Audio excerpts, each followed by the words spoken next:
Once a giant, always a giant. For me, it's only a giant. So check it out. The D6 Squad has merch now. We got hoodies, tees, mugs, whatever you need. Check it out. Link in the description. What's going on YouTube? Diggy546. Definitely hit that subscribe button if you're new. Like the video if you like the video. And I won't tell if you click that bell.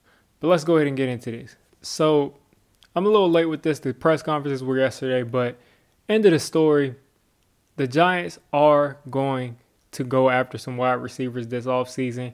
That's going to be in the draft. That's going to be in free agency. We're going to finally address the biggest need that we should have addressed last year.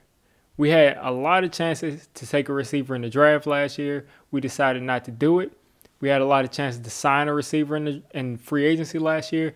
We decided not to do it. We brought in nobody significant at all. We did not change the receiving core at all, I'm pretty sure. Can anybody, we didn't draft a receiver even in the 5th round. We didn't do anything. And that was clearly an issue last year. And they thought that we'd be running in Pat Shurmur's offense, which was pretty much going to be able to get almost any receiver open. But we're not doing that anymore. Jason Garrett is not Pat Shurmur. He's not the offensive mind that Pat Shurmur is. He's not nearly as creative. And it showed all year long. He expected our wide receivers to beat people on basic routes. And they weren't able to do that because they're not as talented. And it really hurt the entire offense. Again, whether you're on Daniel Jones' side or you're on the other side and you want him gone, there's no excuse for you having the 31st ranked offense and your quarterback throwing 11 touchdowns a year after he threw 24. So it's not like he doesn't have the ability to throw more than 11 touchdowns. Even though, sadly, Jason Garrett is going to interview with the Chargers tomorrow, I'm pretty sure. Let's all hope and pray and let's just all hope that he ends up going to the Chargers. Because if he goes to the Chargers, he's their problem. He's Justin Herbert's issue to deal with. I don't care what he does there. If he's better, if he's worse, he can go. Let's hope that he gets that job, because if not, we're going to be dealing with similar things. We're just going to have to get so much better at all of our talent positions and at the quarterback position, at the offensive line, at the receiver position. We're going to have to just be so much better that the talent just overrides the play calling.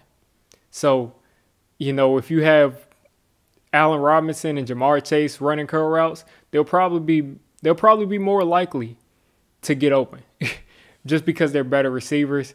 And maybe, if you give him those dynamic receivers, he calls some more interesting plays. Maybe he doesn't believe that the receivers there could run those routes. I don't know why, but he just wasn't very creative on a consistent basis. And it was just frustrating to watch all year. But the Giants are going to go out in free agency, and I believe that they'll sign a couple of wide receivers. First guy is Allen Robinson. That's my #1 target by far. I think he's the most complete receiver that's here. He can run routes. He's got great soft hands. He can go up and attack the ball as a boundary receiver. He can go into the slot and run routes.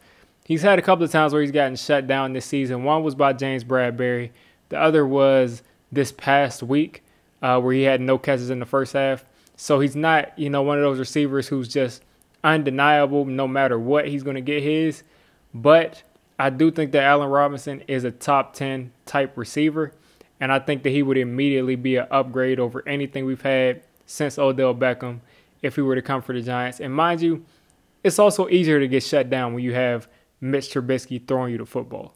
Allen Robinson can solve pretty much what I think the Giants' biggest issue is, which is that receiver that can run routes, that can go deep, that can be a threat in the short game, in the intermediate game, and in the downfield game. So Allen Robinson is by far my #1 target. And then you move on to Kenny Golladay, which is probably my #2 guy. And Kenny Golladay, the same as Allen Robinson, can go up and get the ball, but he's on a whole different level. He's 6'4", he's faster, he's pretty much the kind of DK Metcalf, big, physical, fast receiver that is a touchdown machine. He's been one of Matt Stafford's favorite targets, especially in the red zone. And he's just a big body that can go up and get the ball, and the Giants lack that. They really don't have anybody that can do that, and definitely nobody that can do that consistently. Only guy we've had that goes up and gets the ball is Golden Tate. So what a move that would be to replace Golden Tate with Kenny Golladay. I think that's my number 2 guy if we're not able to get Allen Robinson. But we also have to remember that first off, we're going to be competing with cap space wise. We're going to be dealing with other teams that for some reason, even with the reduced cap, are going to have almost $100 million in cap space, like the Jaguars, who are looking to build a team around Trevor Lawrence. The Ravens, who need to get Lamar a receiver. I don't know how their cap space is though, but those 2 are definitely towards the top of my list, and I would be happy if we get one of those 2. Then I would almost be satisfied taking a receiver in the 2nd round instead of the 1st round. But I think we need a lot of help at the receiver position in general. So moving on to my 3rd option, I would say Corey Davis. Corey Davis of the Titans has been a receiver who's been kind of like an up-and-coming receiver for forever. And now it seems like he's starting to reach that potential of that up-and-coming receiver that he was. He was a really high draft pick, and Titans fans have, been singing his praises for years. And finally, he's really starting to actually live up to that across from A.J. Brown when he became the number 2 receiver. And that's exactly what I think he would be in this offense. I mean, what he should be in this offense, unless he takes that next step up, which I don't like to do that. I want somebody who I think can be that number 1 guy right off the bat. But Corey Davis he could be a low-end number 1 and a solid number 2. I mean, an elite number 2, to be honest with you, just like how he is in Tennessee. He's a guy with some speed. He can go up and get the ball. He's not the most elite route runner, but he gets separation. And when he doesn't get separation, he can go up and get the ball. He's very athletic, and he's got some speed. He'll bring some explosion to the Giants' offense. And then when you mention explosiveness, Curtis Samuel is another option. Now, this 4th option could be between a lot of receivers. There's a lot of receivers. I mean, you got people like Chris Godwin out there. You got people like Curtis Samuel out there. You got so many receivers out there that you could look towards. Maybe even Antonio Brown is a free agent.